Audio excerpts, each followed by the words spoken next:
Специально для ветки репортаж с самого крутого пляжа на Одессе. It's a neighborhood. Вон раз, два, три, четыре, пять кораблей, 7.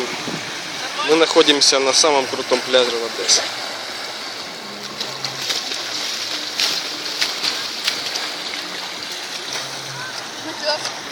Короче, поплавать на том желтом кораблике стоит 150 гривен. И он доплывает сюда и плывет назад на морской вокзал. Видоны тут супер, Аркадия развивается, с каждым годом все веселее и веселее. Вот, например, в прошлом году этого ночного клуба вообще не было. Его тупо не было. И вон видно, новострой идет. Аркадия это уровень самый высокий, конечно. Вода идеальный прозрак, будем сейчас нырять и проверять.